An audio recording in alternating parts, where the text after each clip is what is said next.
പ്രണയപൂർവം നിനക്കായി ഞാൻ. രാവിലെ 10 മണിക്ക് ദൃശ്യം 2024 വ്ളോഗിൽ. വയനാട്ടിൽ വെച്ച് മോളെ യാദൃശികമായി ആനന്ദ് കണ്ടു.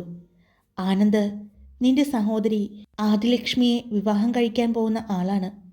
അവൻ ഷോപ്പിൽ വെച്ച് മോളെ കണ്ടപ്പോൾ ആദിലക്ഷ്മിയാണെന്ന് കരുതി മോളുടെ അടുത്തേക്ക് വരാൻ പോകുമ്പോഴാണ് സണ്ണി മോളുടെ അടുത്തേക്ക് വരുന്നതും മോളെ ചേർത്ത് പിടിക്കുന്നതും നിനക്ക് ആവശ്യമുള്ളതെല്ലാം എടുത്തു തരുന്നതും എല്ലാം. അത് കണ്ടതും അവൻ അപ്പോൾ തന്നെ എന്നെ വിളിച്ചു. ആദിലക്ഷ്മി നാട്ടിലെത്തിയോന്ന് ചോദിച്ചു.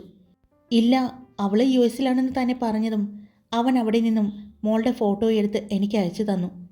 അത് കണ്ടപ്പോൾ തന്നെ എനിക്ക് മനസ്സിലായി അത് ഞങ്ങളുടെ മകൾ ഗൗരിയാണെന്ന്.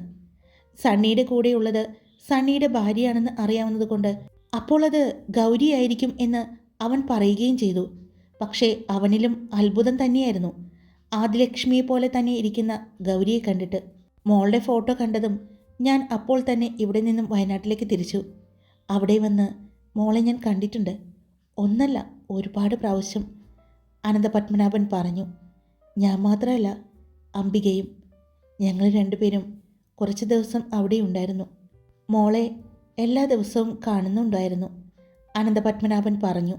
ഈ സ്റ്റോറിയുടെ മുഴുവൻ ഭാഗങ്ങളും കേൾക്കാനായി രാവിലെ 10 മണിക്ക് ദൃശ്യം 2024 വ്ളോഗിൽ.